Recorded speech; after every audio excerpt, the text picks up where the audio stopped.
I'm looking at those two liveries on the front row. The rust livery. I love it. I absolutely love it. Little patina action. Little bad Chad. You sand her down, hit her in primer. She doesn't have to look good to be fast. Oh, absolutely, certainly. I'm going to say that might have to be my new pickup line there, Mike. Don't have to be look good to be fast. And yeah, it looks like we're having a little bit of issues with the broadcast there, so do bear with us. I do believe we're currently maybe on air, off air, but certainly we're going to keep things going here as if we're currently rolling live. But certainly I can say without a shadow of a doubt that these Rust Racing cars, they could have indeed been founded in Nova Scotia. Certainly most of the cars, if it's over 6 months old, it starts to very, very quickly look like that, as we're certainly going through a couple of tech issues here, which is kind of good that we got a delayed start here. But Jess, why don't you tell us a little bit about yourself and what you do as a person, and how you've ended up here joining us in the booth today. Definitely crazy ending up here. Something I didn't think I'd be doing, but you know what? I'm so happy I'm here. I do a lot of like social media, PR, marketing in the motorsports world for Radical Canada. I'm working with F1600 this year as well. I work with the NASCAR Canada Series, Nissan Sentra Cup, and then quite a few teams in IMSA as well. So this is different. I've never done the virtual world of racing, but I'm super happy to dive in and be in the booth and learn everything from you guys, the experts, right? I don't know about experts, so certainly we are going to give it our best effort, as I do believe we do finally have all the cars on the grid. Certainly a last-minute P-break, perhaps, which is certainly something I can sympathize, but we're going to be getting ready to get these guys up and on the way, ladies and gentlemen. And certainly, you know, I'm looking forward to it. The added tension certainly at the start could make for a very, very interesting turn one. Oh, absolutely. Turn one has to be the most interesting. It's always the most interesting. Well, they do. Go ahead, Mike. Oh, I was going to say it should be an interesting race, especially with this grid filling up. It's full. How many cars was it there to be? Was it 24, sir? Total? Yeah, that's a heck of a lot of sheet metal going into turn one there. Well, you say that. I think there's going to be a lot of it going into turn one, but I don't think we're going to get 24 out of it. Certainly, stranger things have happened, but I do believe there may be a gravitational vortex happening in turn one, and if not, certainly the first time they go through Forest Elbow, I can see there being chaos, panic, and disorder. Just like every time I walk up into that commentary tower at Atlantic Motorsport Park, there is a brief silence across the land, followed by sheer absolute assault on the eardrums. But ladies and gentlemen, we are certainly this has got to be the most slowest start we've ever had at this point. Certainly I'm at this point, I'm ready to go. Let me in the car, ladies and gentlemen. But certainly it's going to be an absolute belter. We're just having to wait a little bit longer for it than we usually would, but don't get me wrong, we're going to be there. As that was a little bit of a jump start there from the number 7 car. That's Mitchell Green, a little bit keen. And ladies and gentlemen, we are finally away. And you can see that jump start. I do imagine that could indeed land him a black flag, as he's already got passed by actually going 3 wide there into turn 1. You got Mike Broomhead there on the outside, one of the Rust Racing cars. That's the number 7, the jump start of Mitchell Green. And already you can see these guys trying to get into single file. Well, I say that already 2 free abreast as they're heading down towards turn 2. Yeah, and this is where the magic is going to happen. I'm not sure how much slipstream you're going to get off of these F1600s, but you know, this straight and Conrad straight is really important to make sure you're setting up for this corner here. And again, Corey Bend to get up to the hill, side by side. Yeah, yes, love it, love it. And Bathurst 12-hour last week, they were 3 wide going into that corner. So 2 wide, I can take that as well. But here's where they're going to kind of get into a single file and start laying down the pace. 7 laps at Panorama is no joke. I know in the rain these cars were doing about 2 minutes and 20 seconds a lap. Zippy, what are they doing? What are they doing in the dry? I guess we won't know for a couple laps here, but you can probably recall how quick they're going to be in the dry. Well, I certainly should have took a better look at qualifying, but if you give me a few minutes, I will find that out for you. But you can already see that is in the green and blue car at the back. A couple of cars back there, you can see Assad Nakarnabev already going, not afraid to put his elbows out. One of the more aggressive drivers here in the grid, despite his younger age. And you can already see going over this section here, the top of the mountain, it tends to be very, very unstable. Certainly myself, practicing in the GT3, it did not usually end in success. More like a big sound of crunching metal and harsh streams. As there we go, there's one in the wall already. I'm not sure who that was. I think it was Keenan Harris. Yeah, Keenan Harris, number 14. Sorry, go ahead, Mike. Go ahead. Go. No, looks like he's got her back together coming up in 16th. But yeah, it's a close battle there at the 1-2. Mark McDonald and then Daniel is just 0.5 behind him. But it is a tight grouping there, mid pack. And, you know, Conrad straight here setting up. They've got to get their cars positioned to the left of the track to line themselves up for the chase there. And, you know, this is a fast corner in a GT3 car, and I'm not sure what top speeds they're going to be hitting here, about 250 or so before they're breaking into the chase. But, you know, that was a, I mean, one car, really? That's a pretty clean start for Panorama with 24 cars, if you ask me. Well, I'm certainly going to agree with you, but you can already see there a couple of cars coming to the pits. Oh, no, that's chaos. It looks like Tyler Scarelli has gone around. That's right, number 15 for the Britannia iSports car. He's gone around loop-de-loop. The ballerina may have competition. That's Broomhead, the ballerina, but he's currently all the way up in P5. His teammate, however, not having the race start he was looking for, but we did see Mitchell Green took to the pits, potentially serving a black flag for a jump start, but currently Michael Broomhead, he's currently there in 5th. Doing everything he can. You can already see here, don't get me wrong, you can try and go free wide. It looks like that might be Buchanan alongside him in the number 40 machine. And there's just absolutely no real estate for these guys to go side by side. I do wonder if they're maybe going to intertwangle on the wheels as they're heading up the mountain. Intertwangle. I don't think I've ever heard that word before in my life, Daniel, but it explains exactly what they're doing. And running side by side up that hill is mighty impressive. But yeah, it's unfortunate for Tyler there on that last corner. I spoke too soon when I said it was a clean start. But yeah, Michael Broomhead running up in 6th there, and it's pretty tight on Zachary, about 0.2 seconds, and that is a tight grouping there. So it looks like Zach, Mike, and Stuart are all just gunning for that second, what would it be, third place. Yeah. That's what you want. You want to be on the podium at the end of this, right? That's where the champagne is, so they say. I wouldn't know. I've never tasted it, but it would be nice to get up there at some point.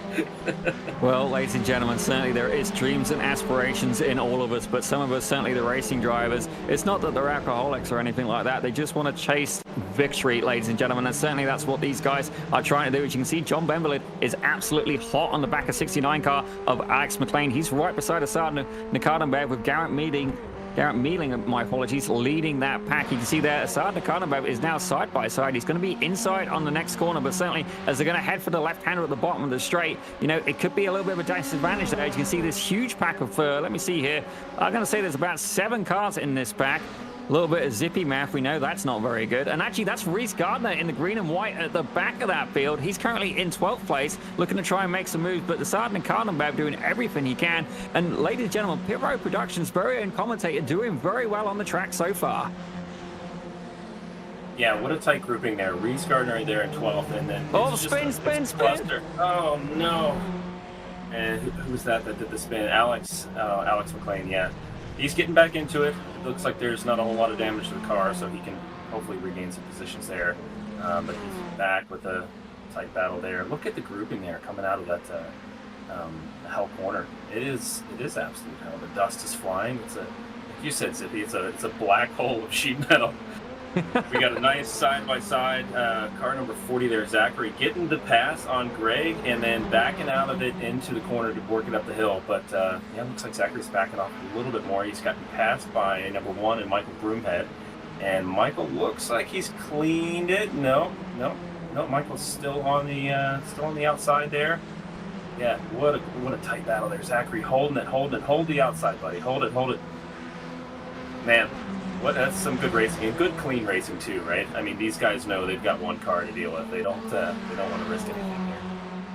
Well, certainly these guys do put in the effort to keep it responsible. And this man here, Mr. Stuart Ross, now he's definitely going to be motivated to try and move up a couple of positions, not just because of that top 5 grid invert that's currently being held on by the car in front, that bright yellow car of Zach Buchanan. That will launch him to the pole for race 2. But certainly Stuart Ross has been absolutely begging to try and get in the interview booth. I'm not entirely sure why. I mean, I don't think it's me. It could be the fact we've got Jess here, maybe Mike Reese as well. I mean, celebrities in their own right. Certainly, I'm definitely not in that category here, despite what has been previously said. But certainly Stuart Ross very motivated to try and join us in the booth, and actually again one of the younger drivers, but shown incredible potential. Certainly Nikanabev is somebody who I would like to see in Formula 1 in the future, but currently he is resting in 7th position.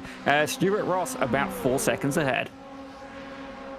Yeah, but Stuart is right on Zachary too. There's about, car 40 there. Zachary is right on Michael, and they're separated by basically 1/10. This whole pack has been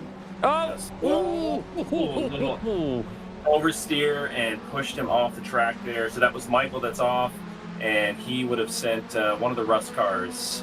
So Michael's dropping way back, way back. Who was in the Rust car there that got kind of shunted with the oversteer there?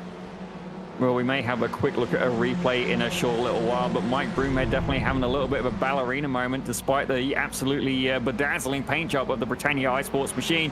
Car number 13 today. Nope, car number 1, he's relinquished the 00. I didn't think I'd ever see that coming, but certainly we have a big battle. Oh my gosh, hang on, 1, 2, 3.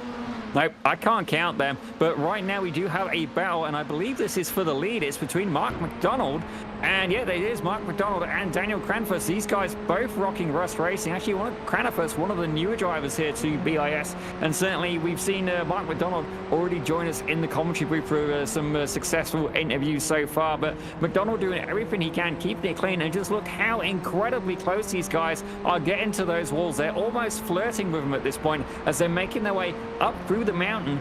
Certainly, you know, the car appears to have seen better days, but despite the cosmetic challenges, having incredible pace. Yeah, well, you were saying kind of just, you know, skirting with the walls and kind of teetering with them there. On, you know, when you're up through Solomon Park, you have to run close to those walls to be able to keep the speed up and down into Skyline. It's part of what makes this track so special. You have to cut it close, and especially in these cars, they're momentum cars. You have to keep everything going. It's interesting they're even able to pull themselves up the hill with the F1600. It's a pretty steep climb in these things, but these guys are making it look effortless, absolutely effortless. But Daniel is hot on the tail here, so we'll watch. Hopefully, we can see if that 0.4 second gap can pull down, if he can get a nice exit out of the corner before the back straight here. And set himself up on the left. It's just, like I said, momentum, getting close to the walls and not risking it all, or not losing it all. I guess risk it all, but don't lose it all. You know what I'm trying to say?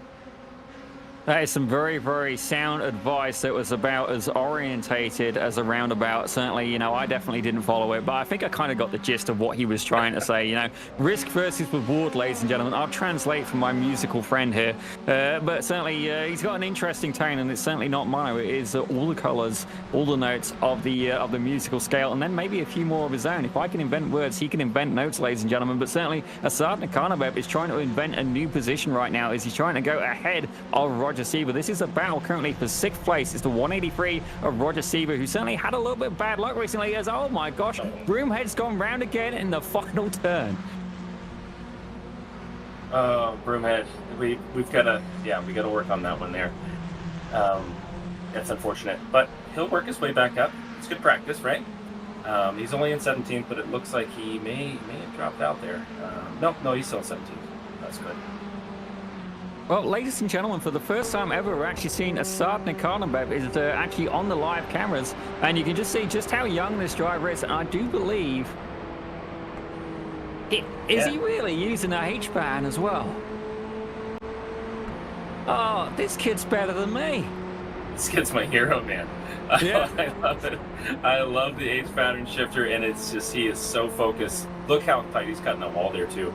I mean, this is awesome. Just to see the shifting going on, to see the focus on it, and, you know, I mean, running up in 7th place with this type of racers on this course is no small feat. So awesome driving there, so let's see if we can bring it home and work our way up to a podium position, and we'll spray some apple juice at you or something. I gotta be honest, like, I was already in shock. Well, not in shock, I've adjusted to the fact that Asad has incredible pace, but now he's using a H-pan. I just feel like, you know, I should just give up at this point. Like, I can't compete. Now, if he's using a clutch pedal as well, like, I'm just gonna be done. I'm gonna sell my car, get an automatic Impala or something, and just accept the old age that is duly coming my way. You know, certainly we know he's got success in the go-karts. It sounded like somebody maybe got a little bit close to the wall there, but I do want to check in actually with the number 10 car of Reese Gardner. Don't get me wrong, he's usually on the screen, but in a very different context. And despite that, we do have him out on the track today. He was incredibly keen, the Southpaw racer himself, to drive Bathurst, and so far doing a very respectable 11th place, and he's playing it quite smart, I think. I don't think he's trying to make any high risks or any low risks or any kind of roundabout moves, as my colleague Mike Reese would describe. But you can see there, yeah, he definitely backed out of that. And I think at this point, Mr. Gardner is indeed waiting on a little bit of attrition, maybe applying a little bit of pressure there to Matthew Murphy ahead of him, John Bemberlin, and Garrett Mealing as well. how's Michael Broomhead doing back there in 17th? I hope he's working his way up. It looks like. There he is. No, he is actually tight. This is a tight race in the back. You know, you watch Formula One, and they'll focus always on the front, or they'll focus always on the mid pack. But you got to focus on some of the best racing. And it's like with these guys, there are some tight clusters going on throughout. You know, all the way from 1 down to 20. And Michael Broomhead is 17th, working his way up, and he's hot on the tails of Alex McLean. And right in front of them would be with Tyler Scarali. So that is a tight grouping, if you ask me. And coming out of Hell's Corner, he got it done. He got everything done. He's working his way up, and they're going to be going to work their way up the hill. Yes, looks like, Alex is going to get it done going into that corner, and he makes it happen. And Michael looks like he got the pass there on Tyler as well, so he's up into 16th. So, love it, Michael. I love the name, and I got to give you props. I feel so bad when people spin out like that. It's absolutely brutal. So it's good to see him work his way back up to the field. So. Well, we do indeed call him the ballerina. Certainly, it's not a name that he chose, but it's one that I have duly given him. But that's an interesting battle out there because despite the success of Britannia iSports that we saw earlier in the championship standings, those guys are all in Britannia iSports. So I think at this point they're just posing for a team photo here. But you can see Stuart Ross, he's currently sat there in 5th, chasing down Zach Buchanan. And certainly he got just a little bit ahead. You got the number 74 car. As there you go, ladies and gentlemen, Stuart Ross up.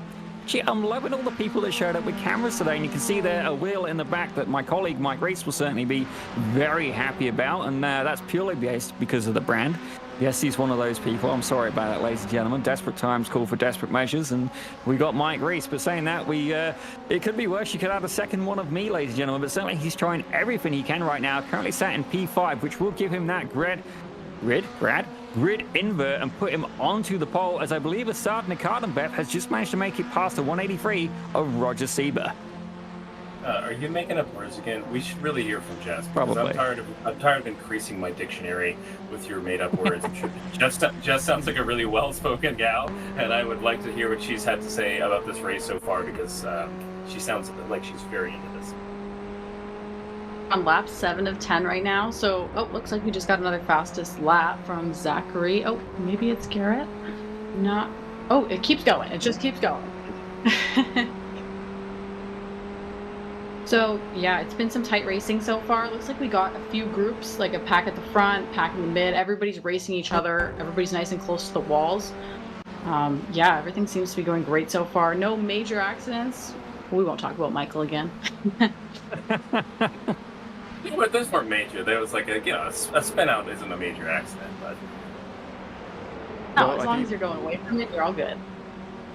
I do think there may be a little bit of bias there. Certainly, I do believe my colleague in the booth has had his occasion, as does every racer, but there is battlings going on right now as I'm keeping an eye on my other screen between Nicard and Bev. He's currently under pressure from Garrett Mealing, but applying pressure ahead, as we also see a battle going back here with John Bemberlid. And actually right behind him, we have Chad Ritchie certainly applying the pressure, putting on one hell of a squeeze as the Pre-Pro Productions commentator, our very own Reese Gardner, hoping they will battle incredibly hard and give him an opportunity to try and pull away and retain that P10. Yeah, that is some tight racing. So look at that. What a stud. He looks so focused today. Compared to normally, yeah. you gotta be focused in that section of the track. I think I was gonna say they're getting real close there. I can't imagine what that's like in real life.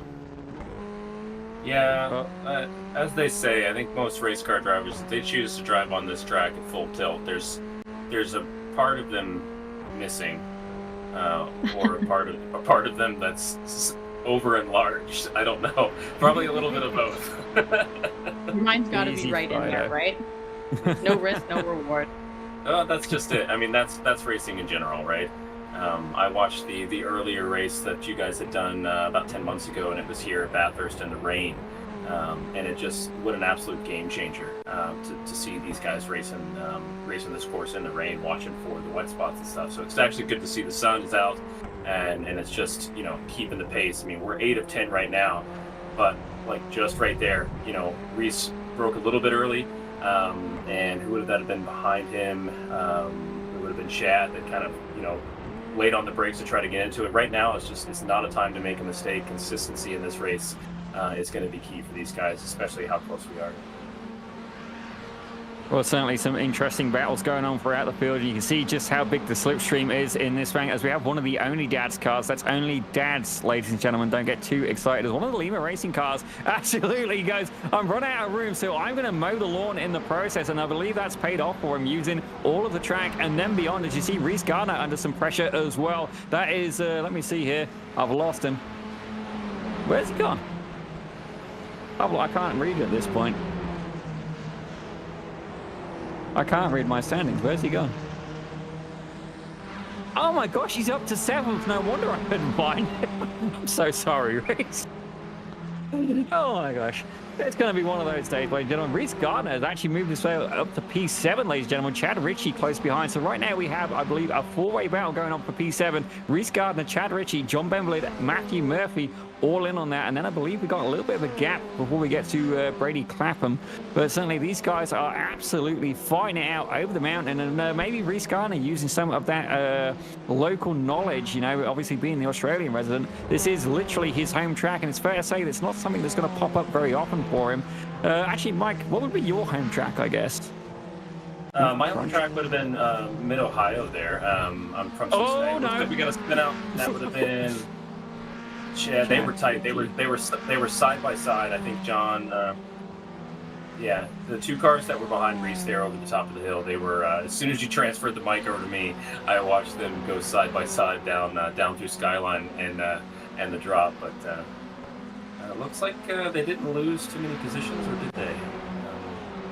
Looks like he's keeping on going, so it shouldn't be too bad. Let's check out the replay. Oh, he backed it in. I don't know how much damage that would have done.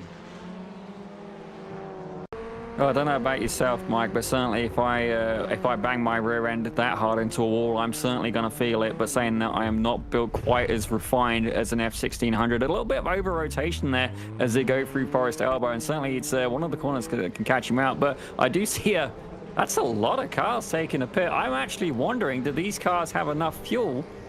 Because there's no way that all these guys...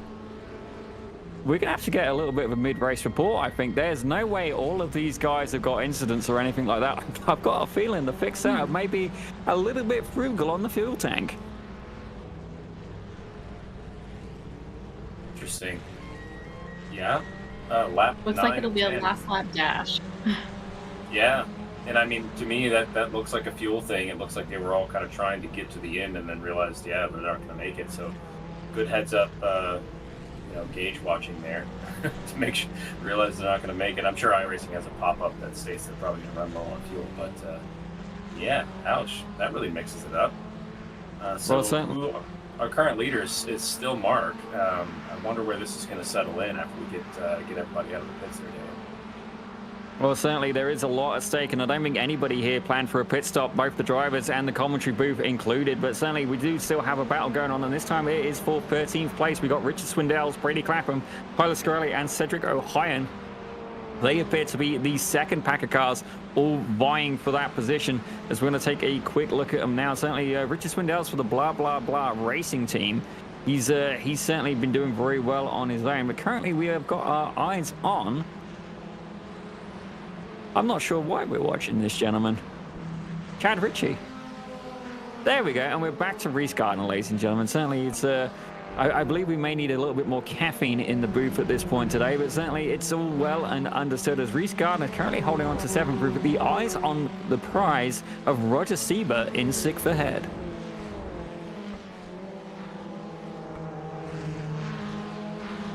Yeah, despite there we go. Close there, so he's in 10th. Okay, it's good to see. Yeah, so he's right on Brady, and then Brady's on Matthew. But Reese has got a good run down the straight here. I'm wondering if he's going to be able to get something done, and he's going for the move. It's going to be on the inside of one of the fastest corners, I think, in motorsports. To be honest with you, outside of some of the Daytona stuff, like this corner is always pretty intimidating. Keep her flat, and they were not that far to the left to set up for it. But it looks like he got it done. Yeah, I believe so, right? Well, Well, ladies and gentlemen, certainly, as much as I wanted to roast my colleague, I'm certainly going to have to eat that sock. But currently, most positions gained is held by the number 53 car of Matthew Murphy, tied with Brady Clapham in the 77. So I did say attrition was going to be a thing, as I do believe. Yeah, these guys have run out of fuel. Mark McDonald, he did manage to get over the line first, but certainly the fuel appeared to be a bit of an issue for some of these drivers. So we're going to go through your results very, very quickly as they come in. Just a couple more cars left to cross that threshold, but definitely a race of surprise, I feel. But in first place, ladies and gentlemen, we had Mark McDonald, Greg Seitz took second, and Daniel Cranifus took third. So Stuart Ross, yet again, so close and so far. I am going to see if I can try and find one of these drivers to get them in the booth, as we do have a very, very short intermission between the races. Jess, actually, why don't you give us some of your thoughts on some of the highlights of that race? You know what? That was exciting from beginning to end. Definitely, it was awesome to see some of the guys like Brady Clapham move their way up from starting a little bit lower on the grid up to the top there. I think it's wild that some people were running out of gas there. I don't know if that's just maybe an iRacing thing or how things are laid out, but that's always, it adds another element, right? Something you got to consider. I mean, we don't have engineers in sim racing, but maybe we should. There could be a ton of strategy there. We saw some close racing in the front with the two Rust cars. Broomhead giving us a show. I think this is an exciting one. Well, definitely a very, very, very fair summary there. And I am hearing from the race organizer and league admin, Mike Broomhead, that they are going to have to make us a nice, fresh iRacing session. Something was obviously a little bit glitched there. But we are going to take a quick look, maybe a little bit of a break in just a couple of minutes there. But ladies and gentlemen, stay with us. We'll be right back with more racing action here on Pit Road Productions.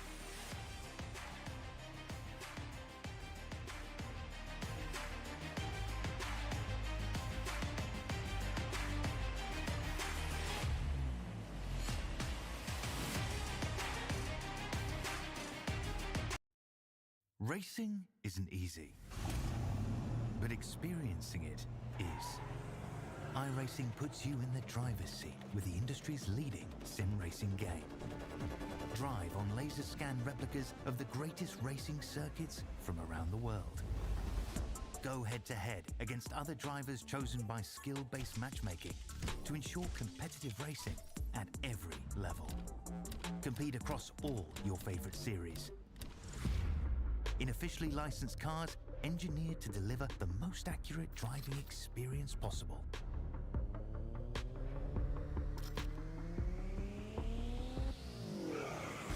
Join a race or host your own with players from across the globe.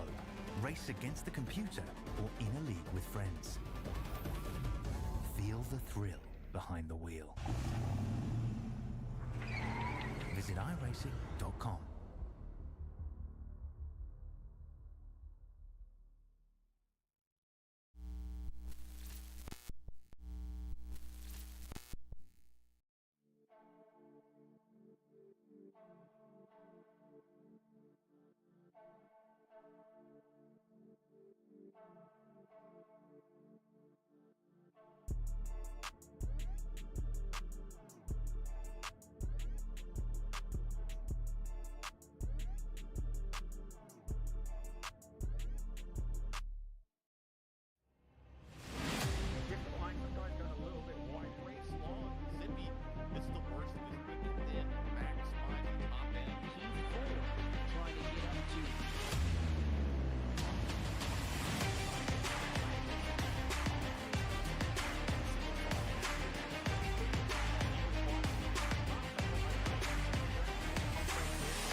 Well, ladies and gentlemen, certainly an interesting night here at BIS and at Pit Road Productions. Not only do we have some fresh people here in the commentary booth, we have a fresh session being opened up very, very shortly. And props to our director as well for having some absolutely gorgeous B-roll here of Mount Panorama, or as it is affectionately known as Bathurst. And I say affectionately, we were just discussing in the booth about actually who knows much about Bathurst, and certainly we did have one person who didn't just, you know, wave that Australian flag with pride. He was almost at this point claiming to be Cincinnati's very own Daniel Ricciardo, an honorary Australian citizen. So if you haven't figured who that out, that is yet, that's Mr. Mike Grease. So Mike, tell us a little bit more about why you believe that VA supercars should replace Formula One.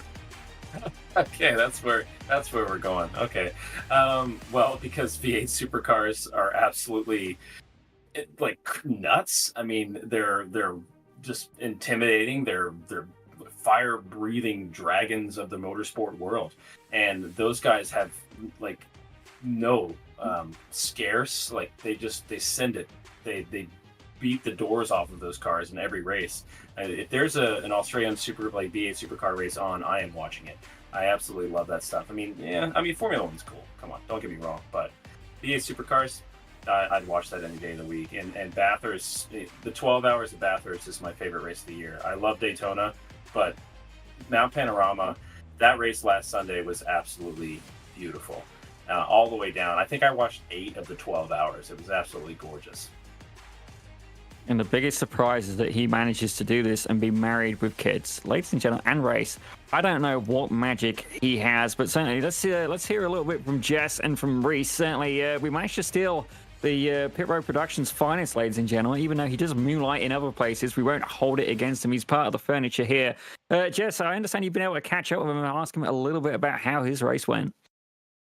Definitely. Reese, good to have you here. We've been watching you on the track. You're super dialed in and focused. How are you feeling tonight?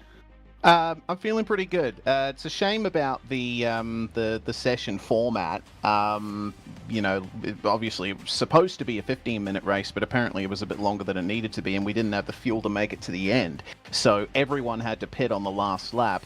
I don't know. I guess I just managed to keep my head about me and use my previous experience at this track, and I got a good result.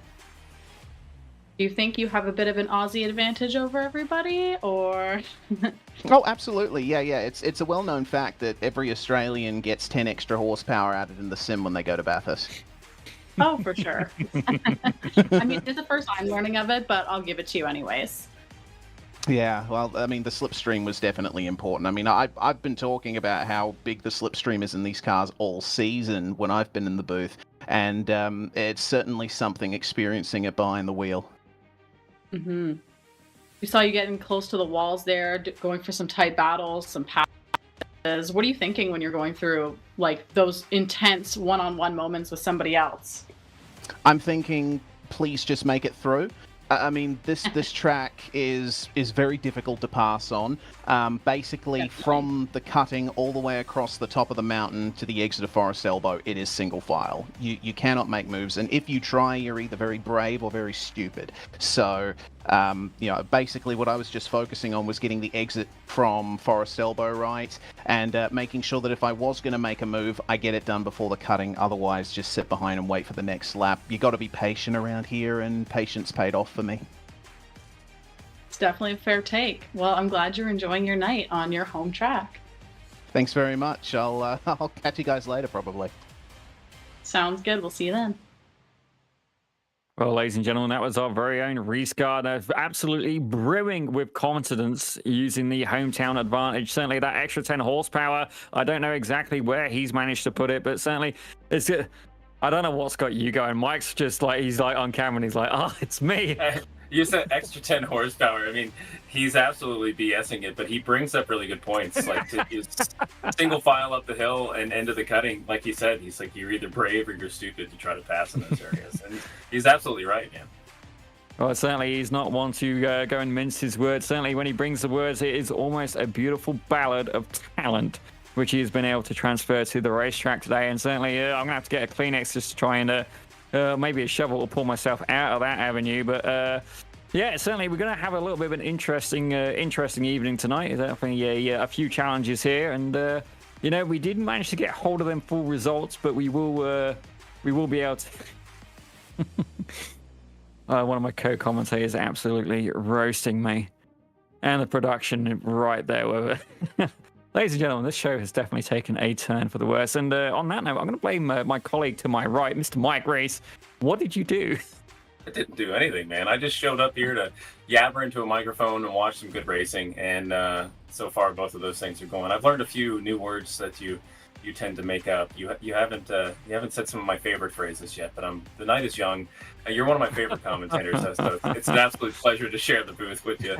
I love it. I hope I learned some things from you, and I hope we have some good races, and I hope the drivers put a little more fuel in those cars, or we shorten the race on this next one. Oh, they were indeed running with the same amount of fuel as my racing budget, ladies and gentlemen. It was running on hopes and dreams, a shoestring at best, but certainly they've been able to do quite well, and they have indeed had good racing. Certainly the pit stop was maybe for the fans, in the audience, a little bit of a parade lap, perhaps.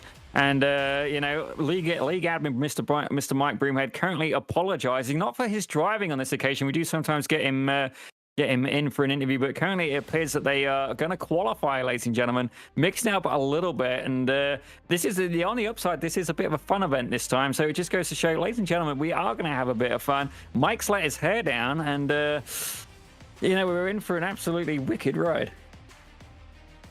Yeah, so they're going to re-qualify, I guess, and reset the positions. Daniel, are they going to redo that race? Because we're going to have 3 races total tonight, correct? So would they be redoing that one, or is that one going to be set up for the points and move forward? That is a very valid question, and not one that I currently have an answer to, but certainly we are definitely going to have a little bit of fun. But Mike, I tell you what, why we got you here in the booth, why don't you tell us a little bit what you do at Reese Racing? Certainly, I did watch your latest video, which was on Rallycross, and certainly I'm much better at that than I am maybe at commentating. I have trophies for that. No trophies for commentating. So if you guys feel I'm worthy, there's an award called the VCO Simmies. By all means, nominate me. I won't get nominated, but I would appreciate the sentiment. But Mike, tell us a little bit more about what you do over on Reese Racing. That's on YouTube, ladies and gentlemen. Be sure to check that out, give it a follow. But Mike, tell us what exactly we're going to be finding on that channel. Yeah, Reese Racing, I just basically document what I've been doing up here in Atlantic, Canada. We run at Atlantic Motorsports Park, and I run an E30 that I built from the ground up out there, full race car, wheel-to-wheel, Miatas, and stock cars, Porsches, all kinds of crazy stuff. And do rallycross here and there, and I co-drive on a stage rally team as well. So we're going to be heading up to Quebec to do some CRC stuff in July. But yeah, Reese Racing, it just follows me doing that type of stuff. It's all grassroots, nothing super pro. I sell real estate when I'm not running a race car and taking care of the kids. And whenever you invite me to come yabber into a microphone, I gladly accept the invitation anytime, Daniel. So that's me. And that's absolutely, what I do. Mike. Absolutely, a man of many talents and definitely a master of none, but certainly very, very talented. And one thing that he did actually miss off, the music side, Mike. The music. The music? Oh, yes, I guess, yeah. Yeah, I went to Berklee College of Music there in Boston, studied bluegrass and jazz and all kinds of contemporary stuff. So it actually pays off now for YouTube.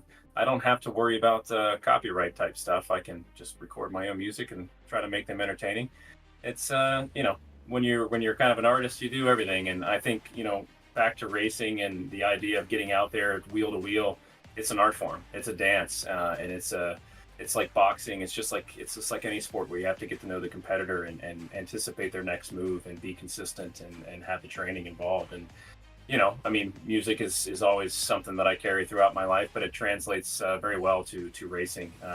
And yeah, it's been a great ride so far. So hopefully we can get the earlier generation, younger generation to get out there and appreciate this. And this is what I love about sim racing, is that it gets people excited about the competition behind wheel-to-wheel racing, makes them appreciate it. And eventually, if you can get started in karts and work your way up into, sports cars or prototypes or, Formula 1600s, and get out there, support your local tracks, and go spectate if you can. Go pit crew. Every race team is looking for somebody to take wheels and tires off.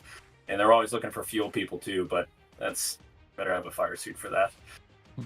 So what Mike Reese has very, very casually just said is that he wants me to go with him in July to Rally of the Tall Pines. and assist him in not crashing into a tree in a Subaru, which I do believe you had that experience. Actually, no, it was a rock, wasn't it? You had a rock by your... Yeah.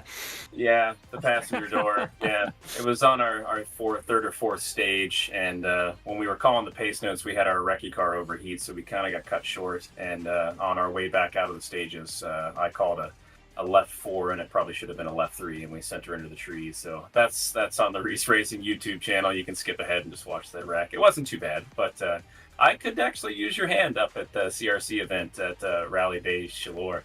And it's really, sometimes we're replacing control arms and struts, but also I just need somebody there to scrape the mud out of the wheel wells and hand me like a bologna sandwich or something in between runs, and maybe throw some cold water on my face to make sure I stay focused.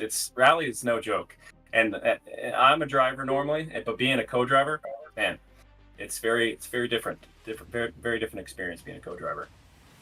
Well, absolutely. I do see that Mike Broomhead has entered the booth. I do wonder if he's got a little bit of a briefing message for us. That's a subtle invitation. If you hear Mike, by all means, go ahead, take the floor. Yeah, hi. Welcome to the No Problems at All show. We didn't have any problems starting off the show on your end of things, and we didn't have any problems with fuel and session length at all. So basically, it's just I don't know what happened there. I set the session to be the 7 laps, which would be about the 15-minute race. I usually put a time buffer on it, but for some reason it decided to go with the default settings and do 10-minute race. 10-lap race, which just left us all without any fuel. So it was a bit of a mess. We regathered. We're requalifying right now while everybody else is. I decided to put myself at the back and just relax for a moment after the high tension moment. And we're gonna do 3 more races here. I'm not sure what's gonna happen with the first race. We'll have a chat about it.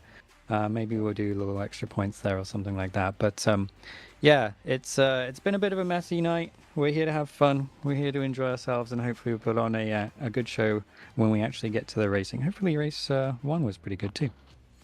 Well, certainly we did get to have a chat with Reese Gardner, who definitely had a little bit more success. And I do enjoy roasting you in the most affectionate way. Certainly the Broomhead Ballerina was indeed a potent weapon of the track today. But Mike, we're going to let you carry on by all means. You obviously need to get back in and potentially redeem yourself in some of these later races. But certainly no problems here in the booth. Don't get me wrong, we're human, or at least pretty close to. These things happen. It just means, ladies and gentlemen, more entertainment for you at home. But Jess, I do understand that you are the queen roaster, as it were. While Mike's here, Mike, and myself, even the director Christian, they're all fair game. If you've got any embers are burning, by all means, let them fly. Oh dear gosh. I have to say, most of my roasts are usually not suitable for work, and I know there's children in this stream, so heck no. But you know what? Ballerina Broomhead, that's a good one. We can go with that. We'll go with that. Yeah, I think he clued onto the fact that I'm really good at spinning, which I've already demonstrated tonight as well. But you recovered. I recovered. It was basically me trying too hard and running out of talent as usual. So we'll see how the 3 races go here. Maybe I'll cool it down a little bit and just aim to go around the corners rather than go backwards through them, I suppose. Let's work on getting Murray's Corner renamed to like Broomhead Corner or something. I think you should just keep sending it, Mike. Yeah, I'll keep sending it. Hopefully put on a good show. I think we can do one better. Well, let's make sure all the brooms for the debris cleanup in the Marshall stand are affectionately renamed Broomhead. Actually, Mike, next time we're at AMP, I'm literally going to bring a label or a piece of electrical tape. We're going to do that, and we are going to post it in the BiS Discord. A little bit harsh, but we do it out of a place of affection. And certainly, I know in some channels I have some very questionable nicknames that I'm not going to mention on stream, but certainly, definitely with kids being present, we're not going to go down that road. But Mike, we're going to leave Mike, we're going to leave you to it for now. I understand you've got enough on your plate, but thank you for popping in the booth, clarifying that up for us. Jess, we're going to try and get you a bit more involved as well. Take the floor. Where do you want this to go? For race 2 here, where do I want this to go? Oh goodness. Well, I hope everybody still has enough fuel to finish the race, but if not, again, it makes everything interesting. I hope everybody makes it cleanly through the corner. That'd be awesome. The first one in to be specific there. You know what went pretty well in the first race. If we want some more action, people can change it up. I mean, it's not like we have to pay for damage here, but in turn they will suffer for the race. Maybe the guys who aren't going for championship points can spice it up a little bit here. Nonetheless, I'm excited to see some more close racing and see where the night takes us. Well, ladies and gentlemen, that is a brief from Jess, and certainly I do wonder as well, Mike, you know, certainly it's been a very colourful race, and I know you're a very busy man, and I feel very lucky to say that we've got you here in the booth today, and apparently I keep giving some wicked side-eye to the camera. I'm sorry, my camera definitely not as good as Mike's, and you can be grateful for that, ladies and gentlemen. Certainly I am not the finest Cincinnati has to offer, or going to a place in Boston, the home of Mark Wahlberg, but I'm just from a trashy dude from England, ladies and gentlemen. But certainly I'm looking forward to this racing, and you know, the Reese racing stuff and like that. I've really enjoyed it, certainly Rallycross, and I'm going to roast you a little bit on that. So I've been doing Rallycross. I've probably done 2 or 3 seasons of it, and all I've ever done is bend a wheel. I bent one rim in about 3 seasons. Now, Mr. Reese, the jury would like to know just how many parts did you break in a Subaru in one event of Rallycross this past weekend? That's a great question. We tore the front bumper off unloading it, so that was one part. And then it finished the inner fender wells and everything off on the first run.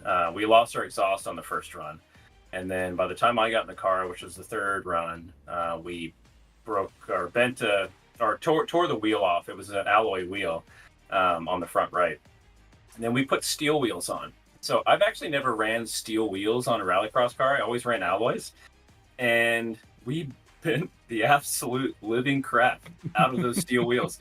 We came in, and there was, you know, like 2 or 3 just bends all the way around the wheel. And so we got a ball peen hammer, and we just started whacking it straight to be able to set the bead back on. And I guess that's the thing. So guys run steel wheels so they can hammer them straight. But I kind of like the alloys. I don't know. It was Can't do interesting. that with an alloy. No, and then we lost brakes. I think we ruptured a brake line. So it's the first time I've ever done a Rallycross run with 0 brakes.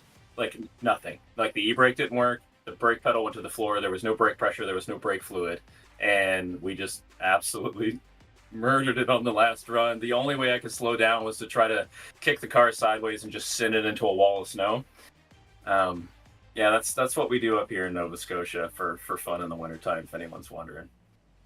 Well, ladies and gentlemen, thankfully no women, children, or indeed other humans were harmed in Mike driving a Rallycross car. And there's a good reason he's a co-driver, ladies and gentlemen, although he was co-driving it with the guy he does, Mr. Ryan Burrell, who actually is also a trackside doctor, ladies and gentlemen. So if you do happen to pooch it, he's one of the guys who's going to be looking to try and keep you in one piece or reassemble you in some fashion. But Jess, I do understand you're a little bit more familiar here with where we're going next round for the BiS F1600 Championship, and that's going to be Road Atlanta. Why don't you tell us some real-world experience you have there at that location? Road Atlanta is a wild track, you know, from the turns to the straights. Everything about that track is just action-packed. There's not a single part of it that you can be caught sleeping. You know, there's a lot of, you know, there's very few places where you can pass there as well, but people pass in all of them, which makes for interesting real-life racing. Usually I'm there when there's multi-class racing happening. So we have the GTP cars going and you have GTDs on at the same time. So you really got to keep your head on a swivel if you're in one of those cars to see everything that's going on around you. That'll be exciting for the 1600 guys to go there. I think it'll be a great track for them with a lot of the high speed and, you know, to be able to show their agility in the turns. Should be a good week for them. Jess, what are you running? What car are you driving down there? So my boyfriend runs in IMSA, and he actually did Petit Le Mans 2 years ago now in LMP3. Unfortunately, it's not in IMSA anymore, so he runs VP Challenge there. Oh, that's awesome. That's a great experience. Yeah, so racing there into the night, you know, that's one of those tracks that when you're going up, like into the curves and like some higher elevation, as soon as the sun goes down, you're going to pray that you have one of those tinted visors because you can't see anything. And then at nighttime, it's all just headlights, you know? So it's very hard to differentiate which car's behind you, sometimes even who's in front of you. Everything's happening so fast. Right. Do they still distinguish between like GT3 or I guess GT now it's GT Daytona and GTD Pro? Do they change the headlight color on those cars to kind of differentiate that still or no? They did, yeah. So this year they have different colored headlights. You know what? I don't remember which ones are which, but I believe the GTDs have a more of a yellow hue to them, and the GTD Pros are more of a pure white. Yeah, I was trying to pick it up watching Daytona there the other week, and I couldn't get it together. It was just Yeah, it's so fast when it happens that honestly you don't have too much time, even watching some of his replays, to differentiate what car that is. And oftentimes, if you're in a prototype, you do not have a lot of window to see out of, you know? You have like a bar right beside your head and you have little mirrors. You really can't see out of them. And then in front of you, it's like looking through a telescope, you know? So you really got to be careful there. Yeah, absolutely. I've never sat in a prototype. Yeah, go for it. No, I was going to say I've never sat in a prototype before, but I've heard they're tight. It's very claustrophobic. I definitely would not want to do that personally, but you know, like being in Radical's 1600, at least you have your head out in the open air. You can turn your head in all directions. You can see everything that's going on. So there should be no visibility issues for any of the drivers in this series or the upcoming Radical E series. You were saying you did some work with the Radical Cup here in Canada. Do you know Nikolai Rusakov by any chance? Yes, I do. I do indeed. He's run with Radical Canada as well as Ryspec Racing. Yeah, no, Nikolai's great. He's a local racer at our track here in Nova Scotia. I've traded some paint with Nikolai in the past. Oh, definitely. He's a tough racer. He'll definitely go head to head with you. Oh, he's got that Russian heritage to him too. He loves to send it, man. I love that guy. So yeah, looks like we're getting ready to go here. Daniel, you wanna cut us off? Jess and I look like we can catch up on some crazy racing stuff, but you're the guy here to introduce the grid. I'm absolutely going to get back to roasting Nikolai in the most affectionate way a little bit later on. But we got Mitchell Green there in P1 for Rust Racing alongside Stuart Ross. He's going to be very happy to be there. Chad Ritchie takes P3 with Roger Siebert in P4. As we have a look at P5, we've got Garrett Mealing and another one of the youngsters, ladies and gentlemen, Assad Nakadenbev, taking up P6. P7 has Mark McDonald. Certainly had a little bit of a downfall there in 7th with Matthew Murphy there in 8th. As we have a look at P9, we've got Tyler Scarelli, and in P10, Cedric O'Hyan. That closes out the top 10. As we have a look at 11, we've got Brady Clapham and Alex McLean. And then 13th, we've got John Bemberlid and Reese Gardner for Pit Road Productions' very own. And ladies and gentlemen, we're going to cut that grid short as go. The green light is on. Certainly from Rust to Riches, ladies and gentlemen. Actually, speaking of Rust, that is one of the Rust racing cars going hard at it as they head down into turn 1. We're back at it side by side down the straight. Let's see if they can keep it clean. I'm not seeing a timing on the left side, but we don't really need it at this point. It's just bite your fingernails and hope we don't have a wadded up mess at the end of this lap. But looks like car 87 on the outside setting up, and that'd be Mitchell Green. Is he gonna make it and get it done? Man, it's tough being on the outside. You lose so much speed. So Stewart was able to hold on to it, but Mitchell's got the inside line coming up here to this next corner, and it looks like he made a clean pass. Assad in 7th. Assad with the H pattern, holding it down. This is just tight grouping all the way up the hill, and like Reese was saying, this is kind of where you got to get in line. If you're going to try to make anything happen through here, probably going to sacrifice a fair amount of time. If you can't set up and get close to these walls and just maximize your speed in the skyline and down the hill, then you're going to be losing some track position. So this first lap is going to be absolutely key for everybody to kind of get into pace, settle down, and make it happen. Well, I am hearing from our director / race control that the number 230 car of Assad Nakadenbev has got a black flag, and I do suspect if he's got that at this point in the race, it's going to be for jumping the start, maybe a little bit too trigger happy from the young gun there, as that's not stopped him, as I do see a big puff of smoke, maybe a little bit of a lockup, but all the cars appear to be getting out of Forest Elbow just fine in beautiful single file there, but we're going to have to keep an eye on the 230 car just to see if it heads into the pits, but we've got a little bit of a Lima Racing photo opportunity there, starting with Matthew Murphy. Actually, no, my apologies, starting with Cedric O'Hyan, Brady Clapham, and then John Bemberlid, all having a little bit of a photo session as Alex McLean looking to try and make some moves. Yeah, it looks like John Benequid. How do you say that name? Bemberlid. Yeah, he looks like he made the pass down before the corner there after the straight. So they're keeping it single file. And Brady and 77, it's a tight group there. And they're coming around and completing their first lap and relatively clean. I didn't see Assad go into the pits. Oh, so somebody just bend it. every time I say they keep it clean, somebody scraps it up. Oh, Definitely God. jinxed it. I know. I'm sorry, guys. I won't say anything on the next couple of races. It's a dirty lap. It's the crunchiest lap we've had. And look at me go. Daniel, you got to start talking. The more I ramble on, the more these cars just plow into the wall here. I don't know what's going on with me. Sorry. Well, ladies and gentlemen, Mike Reese, talented musician, but indeed a murder on the dance floor. At least that happens when he commentates the racetrack. Thankfully, he doesn't do it locally, as the Lima Racing team is certainly getting into a beautiful formation a little bit further back. But right now, Chad Ritchie resting there in fifth, looking to try and take P4 away from the 183 car of Roger Sieber. Rust Racing doing very well at the minute, apparently in P1 and P3. As I say that, Stuart Ross looking to try and go. Ladies and gentlemen, they are going side by side as they're heading up the mountain. A bit of a high-risk strategy, but certainly these guys are doing everything they can. Oh my gosh, free wide and no surprises there. Huge contact. Assad Nakanabev on the inside as Chad Ritchie gets ricocheted out onto the outside. Definitely a little bit of a high-risk maneuver and certainly not one I would have advised. No, that's unfortunate. I'm hoping there wasn't too much damage done to that. It looked like a gentle tap, but a gentle tap with those control arms can turn into an alignment nightmare. But he looks to be keeping it straight coming back down the hill. So he's keeping it up in ninth. He's about 0.5 seconds behind Tyler. So if he can make this exit for the back straight, he can try to make up some time. But looks like everyone's kind of, hunkering down into their single file and trying to at least survive the race. Here we go for the corner. If I say they're keeping it clean, something's gonna happen. So I'm gonna keep my mouth shut. Well, ladies and gentlemen, it sounds like that was the biggest cue ever for Jess to start calling some play-by-play, and as if it was a pool of hot water, she's just been dropped in it. Jess, talk us a bit through about what's going on here at Mount Panorama.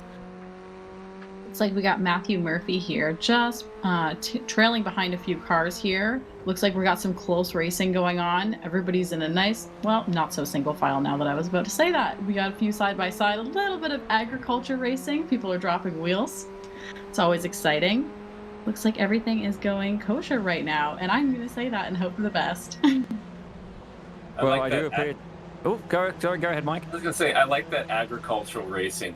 It's maybe as they're chewing up the extra of these corners, they can plant some seeds on the outside, and we can bring racing back and get it to net zero. That's the whole point here, right? It's, definitely nicer than saying a lawn mowing service. So agriculture racing it is. I love it. I'm going to use that. Yeah.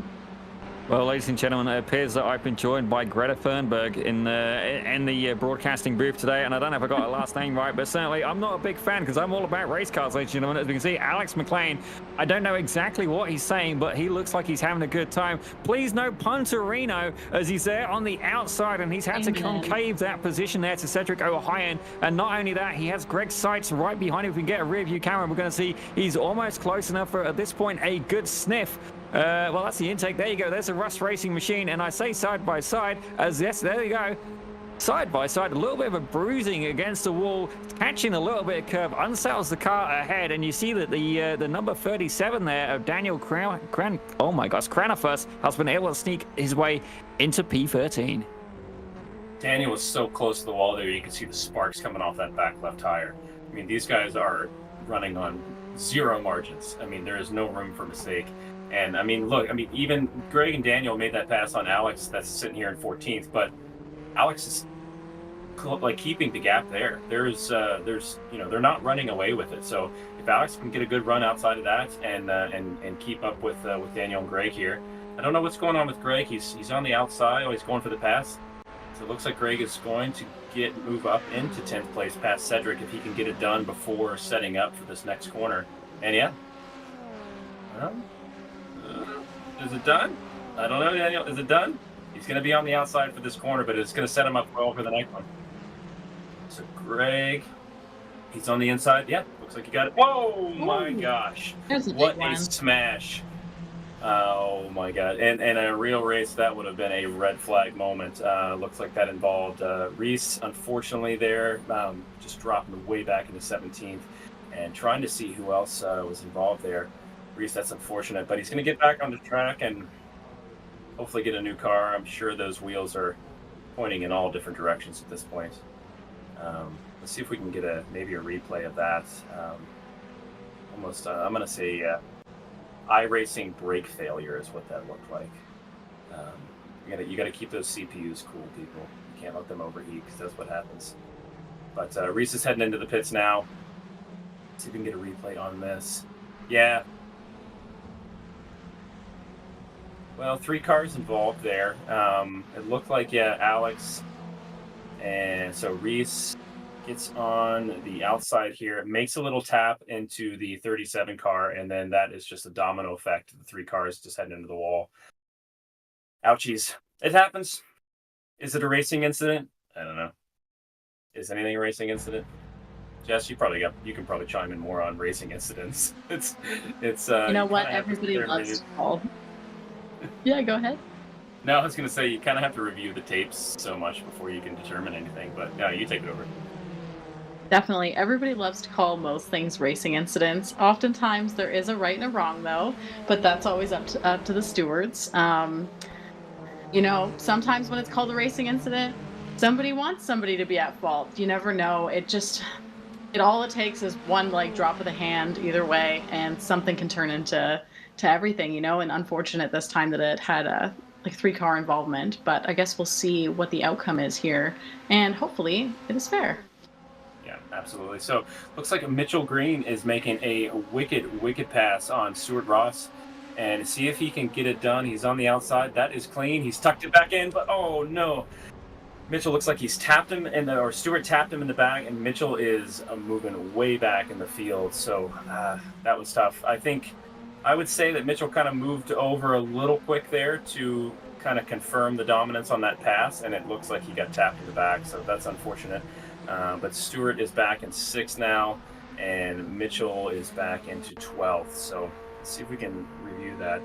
Yeah, so the rest car kind of moves in, sets up for the corner.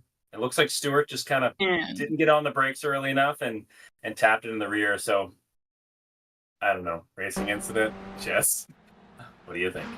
You know what? Again, up to the stewards. I am a terrible steward. I don't know the ins and outs of 1600 or iRacing and what these things should look like, but I know it'll be dealt with obviously accordingly. Hopefully everybody can get their cars fixed up. Yeah, it looks like that's just tight racing, you know. These things do happen. Absolutely. Yeah, and there's for him to turn in the front and try to get on the brakes as quick as possible. It's what it is. We'll move on, and we'll keep taking a look at these tight battles here as they work their way up the hill. Look at that. Tyler, nice avoidance there. He saw the car come to the inside and swerved to miss and work his way back into the field. It's tough. You have to protect the car at this point. You know, yeah. If the other guys are aggressive, the guys and gals are aggressive, it is what it is. But you can't risk getting into the wall there. So good driving there and avoidance, Tyler.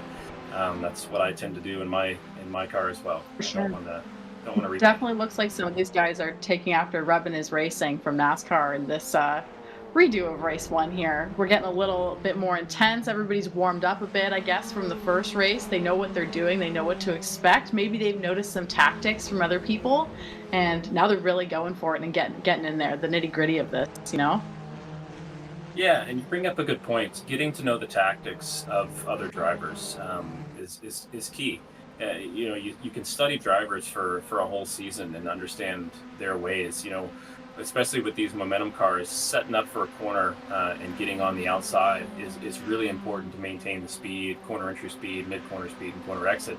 But if you know that you have a particular driver behind you that is aggressive, you don't always want to leave that door open, right? So these guys would be familiar for that. But looks like we've got a tight race up ahead there. About 3 cars. We're watching Tyler here running in 6th place, but I think around 3rd or 4th with Mark and Garrett. Yeah, Mark looks like he just moved up to 2nd place and got that pass on Roger. So we got a tight little battle there. The 2, 3, and the 4. Basically, that whole little group right there is yeah. Yeah, I'm sure they'll interchange positions until probably the end here. Just keep on going. Well, it keeps us on our toes. It keeps me reading names. For sure. I mean, even some of these names are relatively simple, but I still can't pronounce them. So there, well, Stuart Ross is up into fourth, yeah, with Britain West Motorsports. And looks like they were seeing a pass there with number 87. Yeah, you know what? With street course racing, you never know what you're going to get. I mean, the track surface could definitely be different every year, every race, obviously, even. So there's a lot of, rather than having a dedicated track, there's a lot of things that could be a variable for these guys. So, you know, it's a little bit tougher than having a dedicated track, I'd say, because when you go testing, there isn't testing for this sort of thing. Absolutely. Looking at Stuart Ross there, he has a pack of banshees breathing down his neck all the way up the hill, and he's got to keep it together. This is the type of pressure that will drive somebody to make a mistake. Roger Sieber there, the 183 car is pushing hard down the hill. It's they're keeping single file, but I would imagine. Let's see, Garrett is probably going to try to make a move. If Roger doesn't make a move on Garrett, that's the problem right here. So Roger and Garrett are kind of working on each other. Garrett's got his eye on Stewart for that third place mark, but and then you see Roger and Garrett that are battling, but Tyler is working his way up. These two cars start to, get into each other and they slow down, and Tyler is working his way up, trying to take advantage of it. So Mark McDonald going for a pass. He's going to be on the inside of the fastest corner into the chase. See if he can get it done. Gets it done. Mark McDonald moving to close. There you go. Yeah. And there you go. That's a prime example. He's staying to the inside. But Matthew Murphy. Just got to commit. You got to put your foot in it. You do. You absolutely do. Matthew Murray, though, he holds on to it, makes it happen through the chase, and we're going into Mike's favorite corner here. But the Murray's corner, and Matthew's able to hold on to first place there, but it is tight, 0.3 seconds. I mean, that's not even a gap. You can't even put a piece of paper between those two cars right now. No, anything can happen with that. Absolutely. Yeah, you have no idea what's going to happen, right? That's the whole point. That's why we watch this. That's why we're commentating on it. Yeah, it looks like we're on the final lap now. Oh, someone's going wide down there, but we got a lot of interchanging for position in that little second group there. Garrett Mealing going up the side, and a few others following, trailing behind, trying to get the run on the other Britain. Looks like a Britain West car. See where that goes. Everybody's going to be pushing now. And a tight race for that 1-2 up front. The Rust car was on the outside. It looks like we can get back up to the front. But Garrett Mealing, I mean, this whole group here, this battle for third is still going on. The battle for 1-2 is going on. This is going to be an absolute banger of the last couple corners here. So hopefully nobody makes a mistake here. But Mark's going to be putting the pressure on Matthew to see if he can get it done here at the top of the hill before they work their way down through Skyline. So see if Matthew can hold it together. Mark's putting the pressure on him now. Push it down, late on the brakes. Looks like he's trying to get a draft there, which is super important at this track. Yeah, it was interesting to hear Reese talk about how much the draft is really important for these cars. So, I mean, as Mark works his way down the dipper and then into Forest Elbow right here, this corner is so important for Conrad Straight to just see if you can make something happen. So we'll see if Mark can actually close the gap. He's at 0.27, 0.26, 0.24, 0.23. He's going for it. I think he pulled out of the slipstream a little early there, but goes on the outside. So Matthew's going to hold his inside line to protect that corner, but it looks like Mark's going to get it done on the outside, but they may go side by side. They're side by side going for that. And it looks like he might tuck in behind him. Nope, he's still along the side and going for the run. Oh man, this is a tight one going in through these corners here. Looks like we're going to have a drag race right to the end.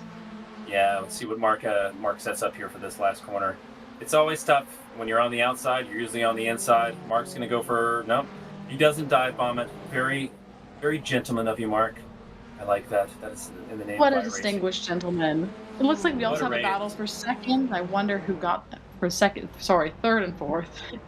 Yeah, Garrett Mealing in third. So Matthew takes the first part, and second Mark McDonald. Third Garrett Mealing. Fourth Roger Sieber, and then fifth Stuart Ross.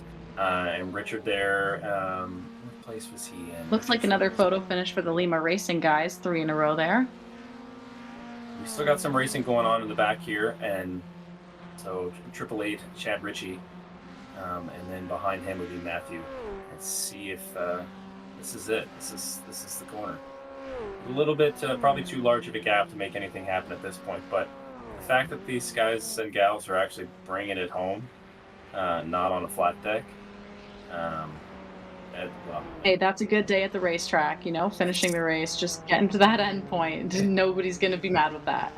you know all about that, Jess. If it can pull on the trailer under its own power, that is the main goal at the end of the weekend. If you got a smile on your face and you're driving home with a car that's got 4 wheels semi-attached to it, that's a good day of racing. So, yeah, Matthew Murphy, what a race there on the side there. That's funny. Hey, fellow Canadian Matthew, right on, man. Love it. That was a great Love race. that. I'm interested to see how these next two go. So I'd like to confirm with Daniel whenever he gets done whatever he's doing. So if you shake, I've been here the whole time, Daniel, buddy. you're playing with it. That's good, man. You're just listening to us. So. It's good to have you back. Explain to me how these next two races work. How they switch orders.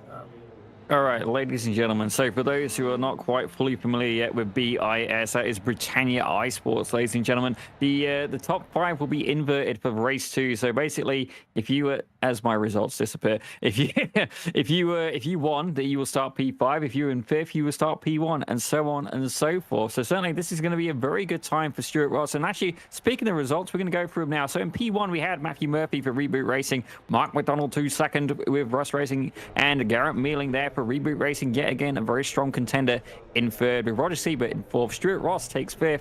Greg Seitz takes 6th.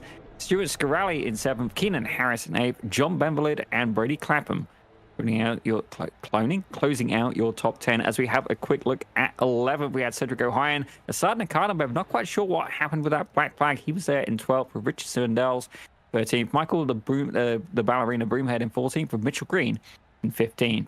Don Niels takes 16th with Nick Poon in 17th. Daniel Cranefus in 18th with Reese Gardner. We saw him have an unfortunate incident there in 19th. And Chad Ritchie takes 20th. And the final 3, ladies and gentlemen, Matthew Mailman in 21st, Alex McLean in 22nd, and Gabriel Benchimol in 23rd.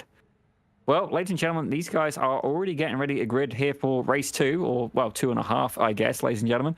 And it's going to be an absolute belter. You can see here the flowers are out here at Bathurst. Certainly not the same over here in Nova Scotia. It's more of a wintry landscape. And, you know, certainly very, very hot track conditions. Actually, maybe we can get a little bit of a check in on the weather, as I do understand this is going to be the final race of the evening, ladies and gentlemen. And there you go. Track conditions, 24 degrees Celsius. So, not too hot today, actually quite comfortable. So certainly one of the cooler days here at the Mount Panorama circuit. Man, what I would do for 24C right now, and not minus 24C. But I'm living vicariously through all of these racers who will hopefully not puncherino themselves into the wall on this next race. So, and like Daniel said, this will be our last race of the evening. So Daniel, question for you, buddy. Are they going to flip the top 5, or are they going to flip the top 10? I do believe they only flipped the top 5 because Stuart Ross was in 5th and he's now in 1st. But absolutely a very valid question indeed. It's been a little bit of a roundabout this evening. And actually, let's think of different people we can humorously pin it on. And I'm going to say Reese Gardner, you know, he goes to the grid and all things let loose. But ladies and gentlemen, green. And you see Stuart Ross in a big puff of smoke. Broomhead.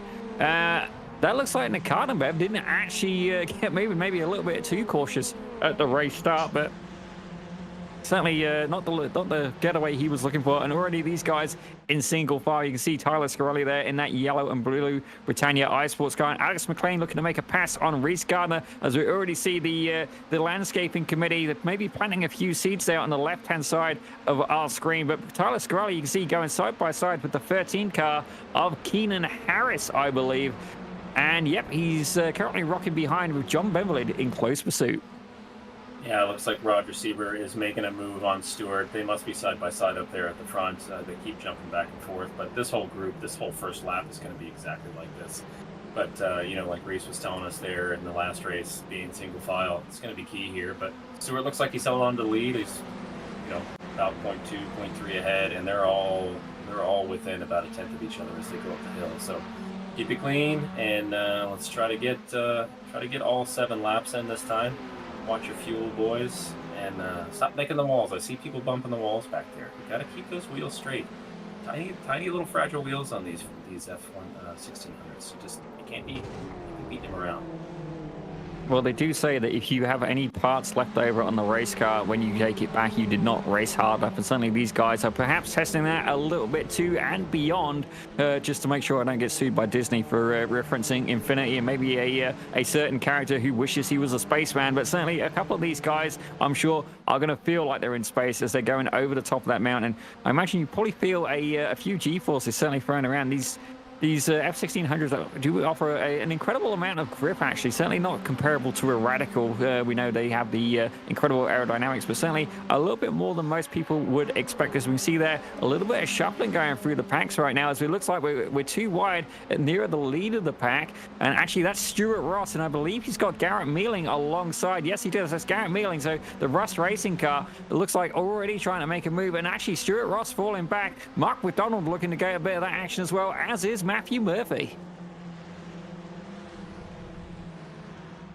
Yeah, Mark McDonald there in third, and it's just, you know, back to the single file line. But Garrett kind of making a look, showing up in the mirrors. I don't know if these guys are necessarily looking at their mirrors on the screens, but it's one tactic in road racing that's definitely important, is to you know, show yourself in the mirrors and the driver in front of you, to put pressure on, keep that pressure on. And that's exactly what Mark is doing to Garrett, and Garrett's doing to Roger. Looks like Mark is pulling out on the outside to try to get into turn 1, or turn 3 here, technically, to get up the hill. And he may get a pass. Nope. Looks like Garrett regains it back. So Roger's still in first, Garrett in second. And Matthew Murphy is, yeah, it looks like he's going to make, oh, Mark keeps it going. I love it. I absolutely love it. That is really good racing, really clean racing as well. Side by side all the way up the hill.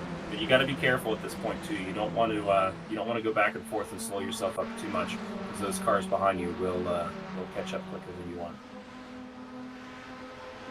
Yeah, definitely. Looks like we have a really tight pack here in the front. Oh my goodness. We have some really close, tight-knit racing. We've had some side-by-side action. Looks like we're all nicely single file for now.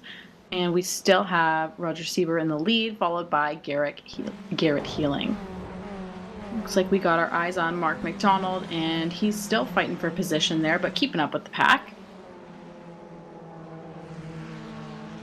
Well, certainly a very interesting battle going on indeed, and certainly the draft is a very, very crucial part of the racing here. As you know, these cars definitely not having the most power, but certainly when you're that close to the ground, it's going to feel like you have all the power in the world, and an extra 10 horsepower if you're Reese Gardner at your home track. But certainly you can see there the 216 car, Mark McDonald, trying everything he can, and he is very heavily outnumbered in this scenario. The Reboot Racing guys absolutely doing everything they can. The Only Dads team almost having a group content share at this point, trying to lock out the podium, but it's not been enough. Mark McDonald pushes that Rust Racing car onto the final step, but for how long? Matthew Murphy is going to be keen, hot in pursuit. As I can see, further battles happening. Stuart Ross certainly not having quite the result he was looking forward to in his final race of the evening. Dropped back off the pole, and now in 6th place as it stands. A little bit of landscaping going on in the background, and you can see there, looks like the number 13 car of Keenan Harris looking to take a piece out of the 67 as well.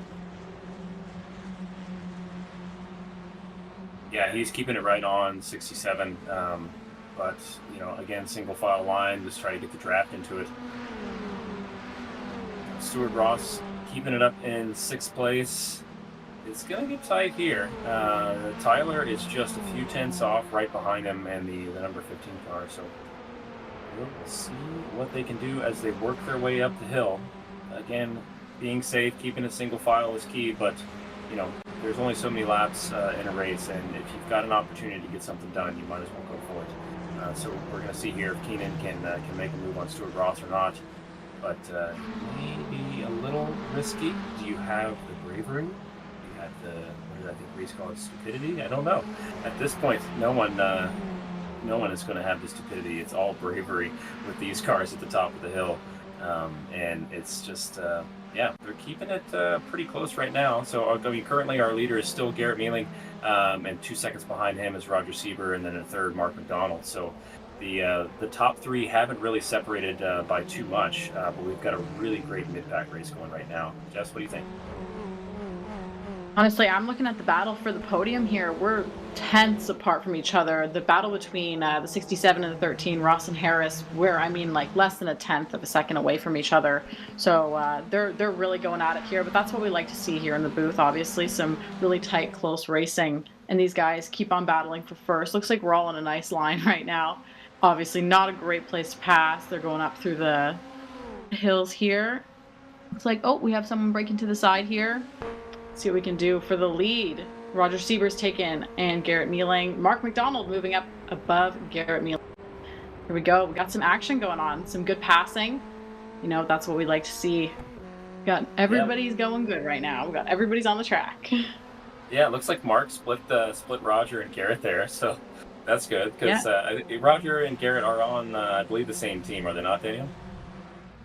Yeah, honestly, I would go 100% off the paint jobs on that one. So you can see there the 216 of Mark McDonald, and I believe that is a 74 of Greg Seitz. These guys are both Rust Racing, and actually it's a Rust versus Reboot Racing. You can see here. So as we have a look, 1, 3, and 4 is Reboot.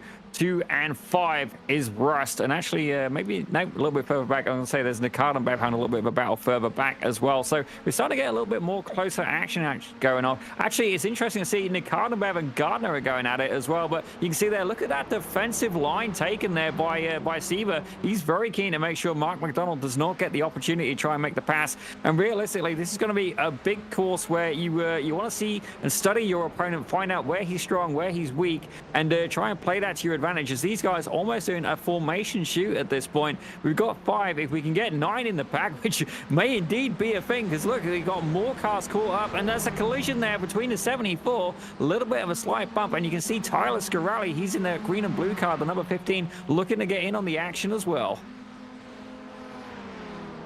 Yeah, and Keenan Harris is kind of involved in that 6th place battle back there with Keenan, Stewart, and Tyler and Daniel. Yeah, see if Keenan can make his way up. So he's in 6th now, getting into Greg. So that's one of the Rust cars as well. You said earlier, differentiate between the paint jobs. I think the Rust guys are the lack of paint job. But you know, it's funny watching Roger there. You mentioned kind of the blocking or kind of the tactics of being in a line. If you watch Roger's line, he makes that F1600 just miles wide. Instead of just setting up for defensive driving in the corner, he's able to really kind of do some more work, slowly moving his way there. And so 14 looks like he's going for it. So is that 13? I can't really see the numbers there. We're watching a tight battle for kind of 6th, 5th, and 4th. Wow, look at that. Oh, bye-bye. He's back on track. I don't know if that's unfair advantage if he has to give that position back or not. Well, there may be a slowdown for that, but I think he may have just got away with it. But we're going to see very quickly, keeping our eyes on the number 53 car, currently resting in 4th place of Matthew Murphy. As side by side, you can see Stuart Ross alongside the 74 of Greg Seitz. You can see the 13 as well, Keenan Harris and Tyler Scarelli in the 15, all trying to get in on that action. So indeed, it was a battle for the lead. As I do appear, Tyler Scarelli, yet again, the Britannia iSports car certainly getting in. Maybe we got a double act for the Ballerina Award, and had a little bit of an incident there in turn 1, but you can already see that he is thankfully going to rejoin into some traffic in a very safe manner, I might add, and catch up a little bit of a draft. You can see Don Nels right behind him, but as we return to P4 right now, you can see maybe a little bit of friendly fire going on between Matthew Murphy and Garrett Mealing as they go side by side, heading up the mountain. And certainly maybe a little bit of team tactics in play, because right now, actually, Mark McDonald has taken the lead and pulled away about 0.4 of a second from the 183 of Roger Sieber. Yeah, Mark McDonald is getting away with it right now. 0.3 ahead of Roger, with Matthew pretty far behind as well. So these 1-2 folks right now are kind of running away with it. So we'll see if Mark can hold on to it and Roger can keep the pressure on. But we've got a nice battle for 3rd right now with Garrett and Matthew. So Garrett is about 0.2. I mean, just right on the bumper. I mean, you don't even look at the digits at this point. You can measure it with a fingernail at this point. So it's just watch that opponent, look for an opportunity as they get ready to get into the cutting and down into the Conrad straight, or forced elbow onto Conrad straight. So who's got the run? Who can get the draft? Jess, who's your money on? You know what? We've seen Roger Sieber passing like we've seen interchanging for the top two here. I have no doubt that either of them are obviously amazing sim racers, but in this case, I'm going to go for the 183. You know, I think he might be able to get it done in this race. Looks like we have even battle 3, 4, 5 here going on side by side. 4 cars, 3, 2. There we go. Oh my goodness, everybody's going round. And we have one off. Don't believe that's Garrett Mealing. May not be. Yeah, Matthew Gotcha. Murphy, I think it's same type of car, but Looks like Matthew we're getting squirrely and tight on these corners here. yeah, he said Matthew's on the outside of Roger there for second place, and they are side by side, tapping fenders. Come on, guys, keep it clean. The gloves are out. They are scrapping right now, and can they keep it clean to set them up for this front corner? And we're planting seeds. We are going in net zero here, folks. Look at this. This is an Wheel to absolute wheel, burn. side by side action. Oh, there it is. This is what we're here for. He saves it. He saves it. Oh, Oh no. That's unfortunate. Keenan did not luck out in that. He just, yeah, I think it was it Garrett that kind of tapped the side there after that scuffle. That's tough. Jess, what do you think? they were Racing going incident? strong there for a hot minute, you know? Absolutely. Well, we got Some of the tightest racing I've seen. Well, I have to admit, I definitely think that could have been an avoidable incident. Certainly, there wasn't even a quarter of an inch spared when it comes to the racing real estate at this occasion. But certainly a casualty in the mix. But currently, that's going to work out very well for this guy. That's Stuart Ross. He's currently managing to hold on to P5. And he is currently chasing, indeed, one of the Reboot racing cars. And in this occasion, Garrett Mealing in the 197. And a little bit of a connection issue is the number 10 car, but certainly not letting him slow him down, doing everything he can as they're going up over the mountain and into one of the most trickiest braking zones of the track. Certainly is often underestimated, the elevation change and about how the weight transfers around the car. Perhaps something that my colleague here, Mr. Mike Reese, can expand on in just a few minutes as they head in there to the Forest Elbow and down onto the Conrad Straight. Now, this has been the prime passing opportunity, using the slingshot, using the drop, absolutely trying to catapult themselves up, not just past the car, but through the standings. Mike, tell us a little bit more about the weight transfer you might experience here at Bathurst. Actually, hold on. Rod Stewart go around this. He's absolutely setting up here and cutting. If he can get it done going into the chase, it looks like he's going to be clean. Is he going to hold his line here, or is he going to set himself up on the outside? A lot of those guys cut it down to the inside, so... But yeah, he's on the outside, and yeah, looks like he's got it done. But yeah, back to your point there, Danielle, at the top of the hill. Weight transfer is absolutely huge. The cars are going to get light after they crest, McPhilly Park and down into Skyline. There's a couple really big transitions there that you just got to anticipate loading up those outside tires and getting ready for a counter steer moment. I mean, all of these folks are just they're watching the wheel. They're really feeling everything out. So you got to dance the car. Everyone's up on their toes at that point. It's like watching a ballerina do her wonderful dance, and every one of these drivers are doing it at the top of the hill. Well, certainly I felt our league admin got a little bit of a mention there. Certainly maybe touched the hearts of my co-host today, Mr. Mike Reese. As you see, Reese Gardner looking to send it there up on the inside as they're heading down towards turn 2. It is, the more seasoned gentleman versus the young gun on this occasion. And as it stands right now, Wisdom is taking the lead. And you can see there, Assad Keen fighting back. He is almost in the exhaust pipe of my co-host and doing everything he can. Certainly risk versus reward, ladies and gentlemen. You got to ask, where is it worth making a pass? As Assad trying everything he can, just trying to get side by side with the Pit Road Productions co-host and doing everything he can as they're going up through the mountain. And certainly we have seen Assad. He's been very quite aggressive as a driver, and certainly some of the best improvements I found that he's made throughout the season have honestly been actually dialing that back a little bit. But certainly in this occasion, he's doing everything he can trying to catch up there with Reese Gardner, and I think we may indeed see that gap close even further as they head down towards Forest Elbow. We're on the final lap. It's time to make it happen. Right there's that weight transfer. If Assad can keep the pressure on Reese and make a good run for this last corner before the final straight, and man, late break in, back on the gas, he's going to run into the slipstream. We'll see if Reese is going to stay to the right and defend the inside, but what is he going to do? What is Reese going to do? Assad is on it. Definitely going for it here. Absolutely. He's filling his mirrors. Definitely. A little bit of bump trap. Assad, you gentlemen. Look at you go. He's almost doing it as more of a, hey, I'll give you a bump draft, and then I'll pass you on the inside. I love it. So Assad's going to be on the outside. He's going for 2. Look at this guy. Wow. Oh, I don't know. Racing incident. Assad, go, buddy. I love it. well, certainly Oh. quite a bit of aggression there from our youngest driver, and certainly it looks like it's paid off for him on this occasion. Something the stewards will maybe review, certainly where there was a little bit of contact there, but we do see him actually. I do believe he lifted. I don't think they've run out of fuel again, but certainly, oh no, the start finish on that one actually quite incredibly close. But what an interesting race. Certainly battles all the way up to the very end, and we will go over the results very, very shortly.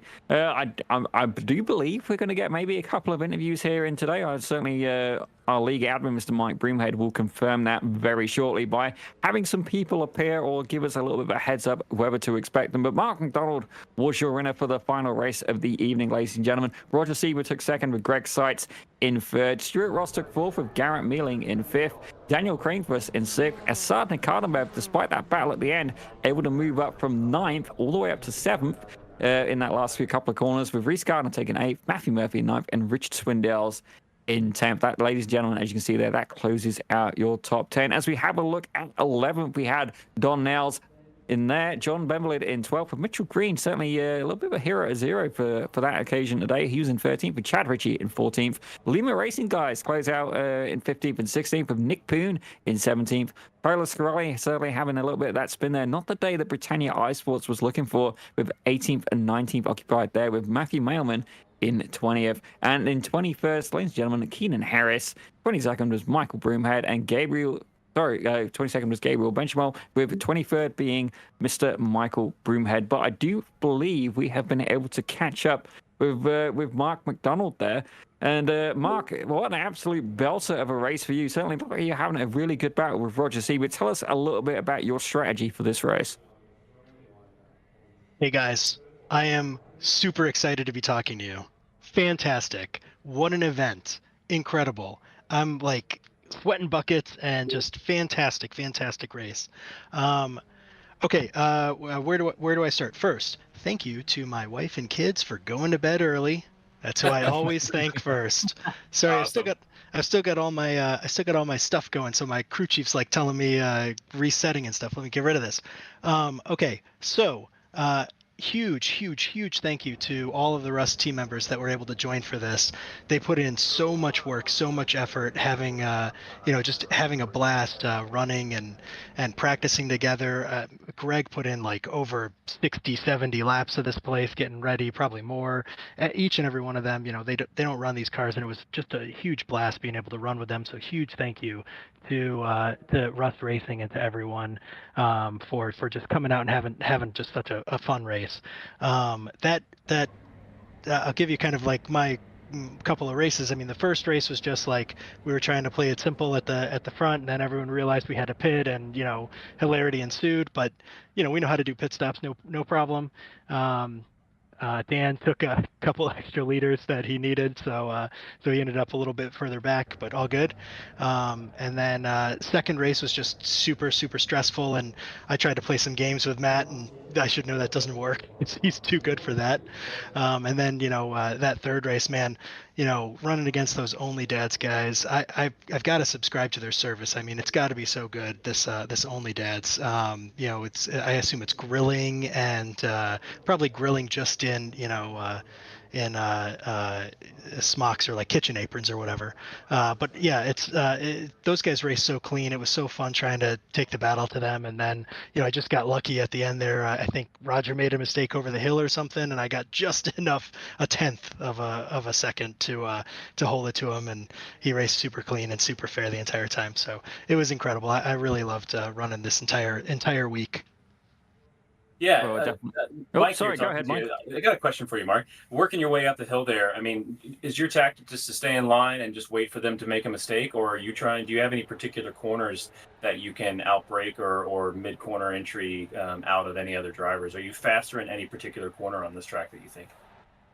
it'd be cool, Mike, to say, yeah, I'm a blast at this corner, but no, not really. I mean, the top like 5 or 6 guys, we're all super close, and you pull 2/10 in a corner. Like I had some really good runs through the cutting. I had some really good runs.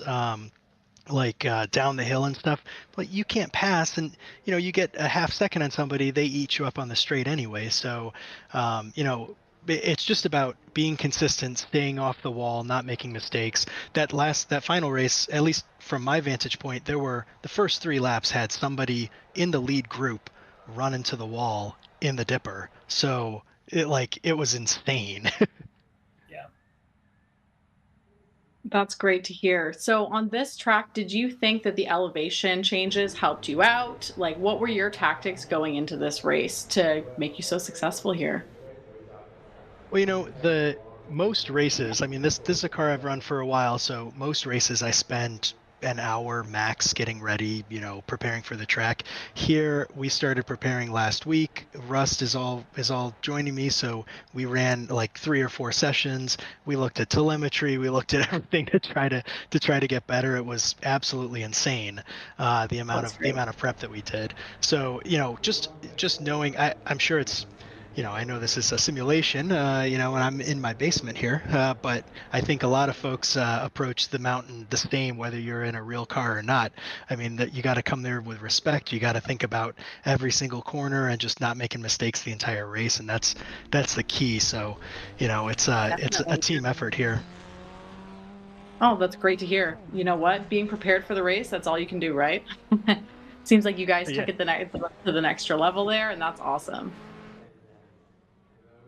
Well, ladies and gentlemen, that was Mark McDonald, and certainly he was very smart. He got his thank yous done as soon as he got in the booth, and congratulations, an absolutely fantastic evening for you and for Rust Racing. So we are going to be looking forward to seeing you there next week. But Mark McDonald, thank you very much, and again, congratulations for your race win. Thanks, everyone. See you in Georgia for the final. Sounds good. See ya. Well, ladies and gentlemen, that was indeed Mark McDonald, but we have been able to get hold of the second place finisher for the final race of the evening. That was one of the only dad's cars for Reboot Racing, Mr. Roger Siever. Now, tell us a little bit about how that battle went for you versus Mark McDonald. Well, that was very challenging there.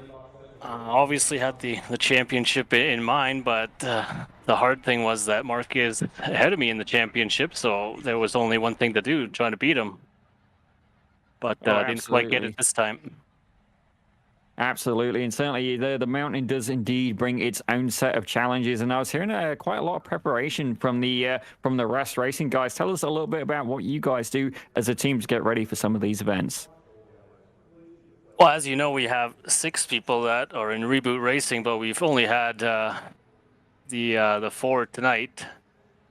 But we probably did about 200 laps, I would say, this week, right? So we were practicing how we will qualify, get the fastest lap for that, and then obviously for race prep as well, just to cover some of the lines and see what passes work and what don't. And I think it really paid off in the end there.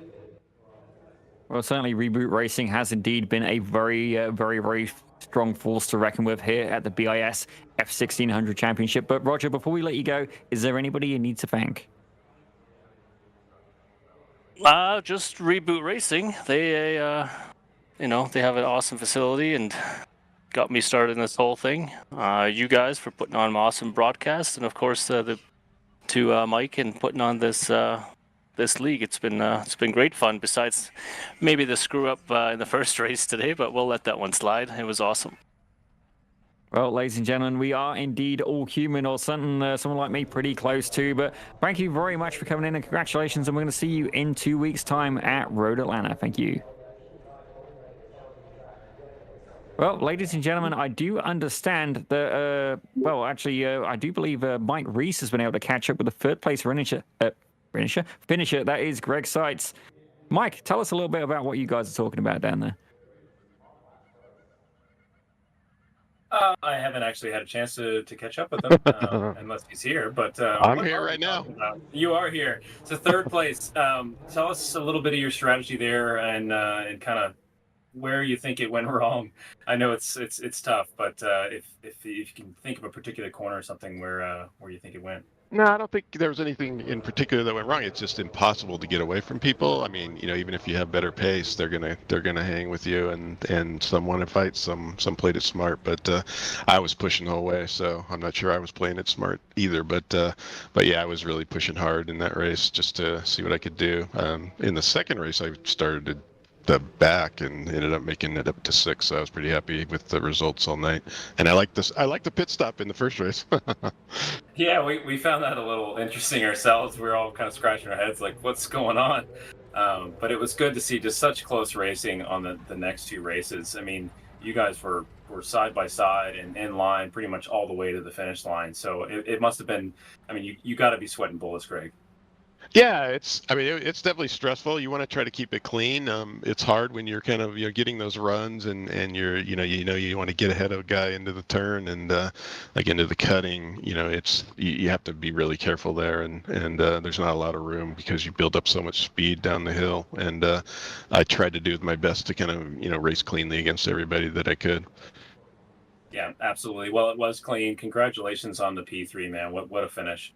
Yeah, it was great. A lot of fun in this league, and thanks for inviting me to the race tonight, guys. Absolutely. We'll catch you, I guess, in Georgia.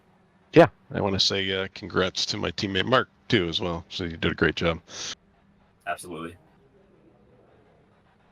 Well, ladies and gentlemen, that was indeed Greg Seitz, our 3rd place finisher. And I got to say, the voice of Velvet as well. I'm going to kick him out of the booth before he can start laughing at that. But ladies and gentlemen, it's been an absolute, it's been a very colourful evening indeed here at Pit Road Productions and indeed at Bathurst. And certainly one with many ups and downs, and not just the elevation change, but not the session schedule as well. But don't worry, ladies and gentlemen, things will be back in order. Certainly next week here, we're going to have the BIS Radical Canada Cup is going to be back over, and I'm very much looking forward to that. Certainly, I'm sure Mike Reese will be as well, despite not being let into the commentary booth for that one. We're going to have Reese Gardner back, but certainly as somebody who's been first-hand side by side with a gentleman who runs a Radical, you can appreciate just how much engineering and talent it takes to maneuver one of those cars. But certainly, it's been an absolute belter here, and thank you very much to you guys for watching, to the drivers, to the admin that is Mr. Mike Broomhead, and not only that, to you guys here in the booth as well. So Mike Reese you can see there,